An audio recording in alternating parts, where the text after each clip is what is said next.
This is KGW News at Sunrise. Well, we have another wet day ahead, but we won't see the type of relentless rainfall that hit the area for most of this week.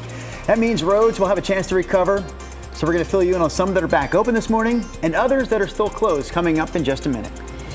And no, that is not dirt on your screen. That is actually human waste on the roadway. Traffic on I-5 in Salmon Creek was backed up for hours after a semi-truck overturned. We have the details on what caused that crash. And it's still alive. The rivalry between Oregon and Oregon State. Yeah, they're not going to play in the same conference next year, but reports say they will play on the football field, at least for the next couple of years. We'll have all the details on that coming up here in just a minute as well. Yay! Yeah, lots of big stories to get to on this Thursday morning. I almost said Wednesday, but no, we're not going backward. No, we're going forward, and forward means at least a break in all this rain. So as Drew mentioned, it was late afternoon, early evening that for the most part all the rivers got back below flood stage. Those warnings were canceled. The flood advisory watch is canceled. So we're back to normal. Hip, hip, hooray. Now normal means wet.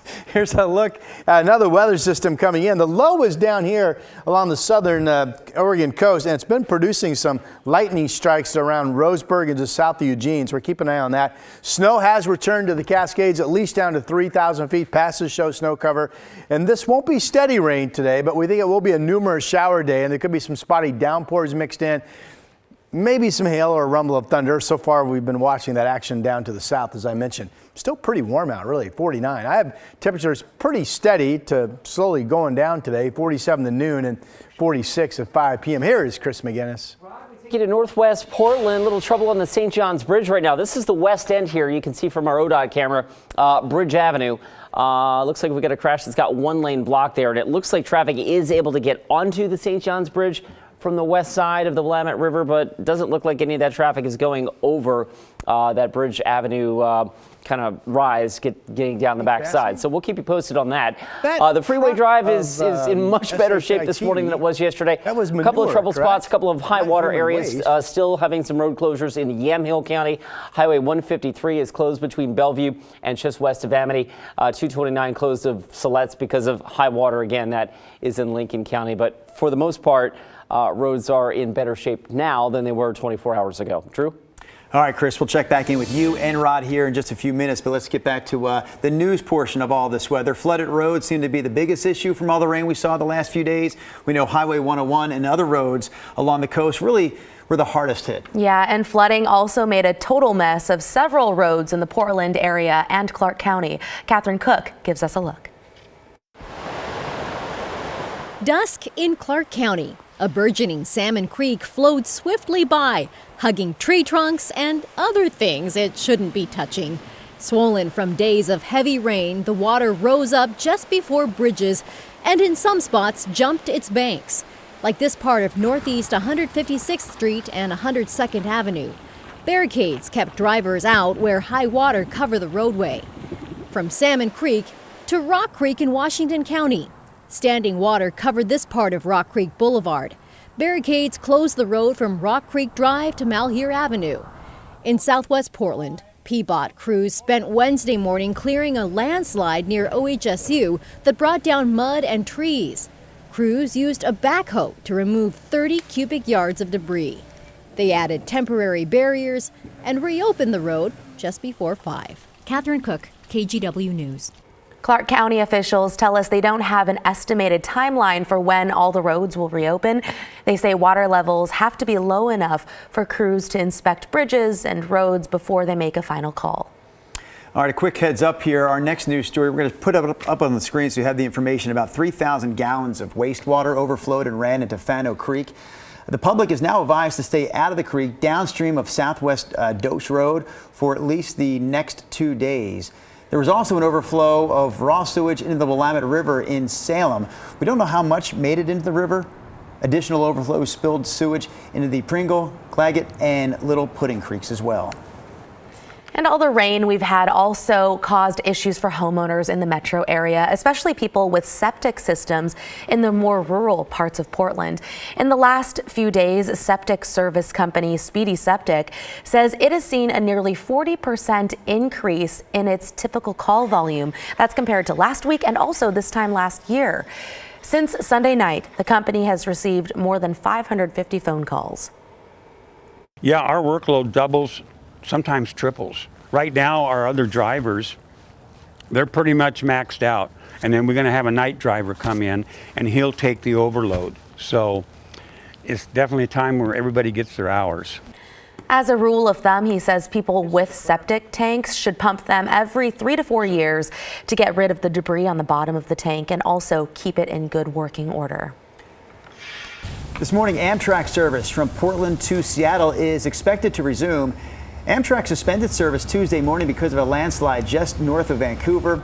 The first train is scheduled to leave the station this morning in Portland at 8:20. And in case you missed it, a truck full of treated human waste overturned north of Vancouver on I-5. It happened during rush hour yesterday morning, shortly before 9 o'clock, just north of the I-5-205 split. Washington State Patrol says troopers slowed traffic to try to deal with the pedestrian on the freeway, but when the truck got to that slowdown, it couldn't stop. The driver was taken to the hospital with minor injuries. Investigators say the human waste was treated and is not a sanitation risk. An Oregon man who booby-trapped his home and injured an FBI agent was sentenced to more than 12 years in prison. This is a look at some of the obstacles police faced when they went to his home in the woods of southern Oregon. This was back in 2018. Gregory Rodvelt had lost that home in a lawsuit and set up multiple traps to try and stop people from coming on the property and removing him from the home. That included a hot tub that was rigged to roll down a hill, as well as animal traps. What hurt the FBI agent that day back in 2018 was a wheelchair that was attached to a shotgun. It went off and shot the agent in his leg. Rodvelt was convicted this past summer of assaulting a federal officer and also using a firearm during a crime. Today, the off-duty pilot accused of trying to bring down an Alaska Airlines flight will ask a judge in state court to be released from custody. Joseph Emerson is facing both state and federal charges. Yesterday, a federal judge released Emerson from federal custody pending trial. Emerson is accused of trying to shut down a plane's engines in late October while riding in the cockpit off-duty. The flight from Everett to San Francisco made an emergency landing in Portland. Emerson is charged with 83 counts of reckless endangerment for each of the passengers and crew on board. He was initially charged with attempted murder, but his defense argued he did not intend to hurt anyone. We spoke to his wife after yesterday's hearing.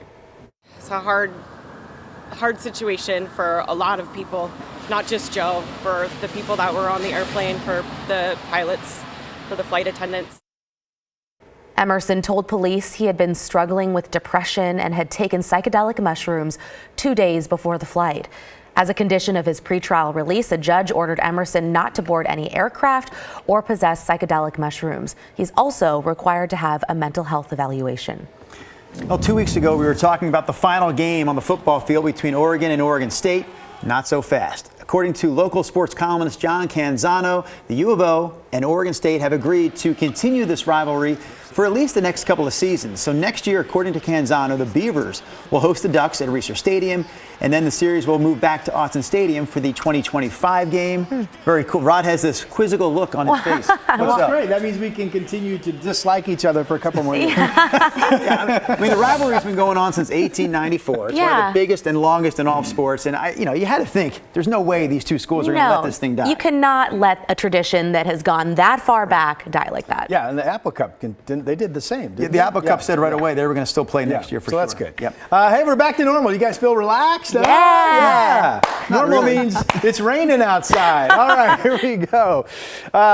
Today it's scattered stuff, but numerous showers coming and going. If you are just joining us, good morning. All the flood warnings for rivers have been dropped. Those rivers got back in there.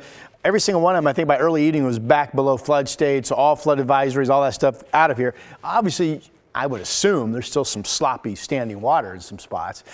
This is our next big push of steady rain. This will come in during the day Saturday. And it's with a warm front. Remember, warm fronts are the ones that usually give you the hours of steady rainfall. So that's our next big push. Could be 3/4 of an inch for Portland, we think. In the meantime, there's a low down here off the northern California and southern Oregon coast, and it will feed us mostly scattered precipitation throughout the day. Now, this could be a pretty numerous shower day. Rain projections as much as 1/4 into parts of western Oregon, especially over the coast, maybe 1/2 inch today.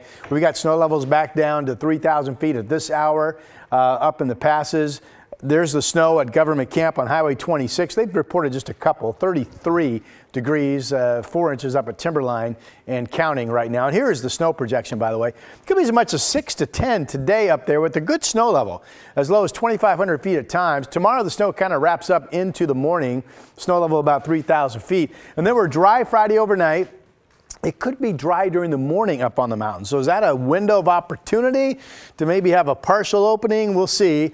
But there is, remember that Saturday system? That's going to bring rain up through 5,000 feet in the afternoon. That's Meadows Base into the night. And that's still a wet mix to rain at least as high as 5,000 feet on Sunday. So overall, still not a terrific forecast for building snowpack.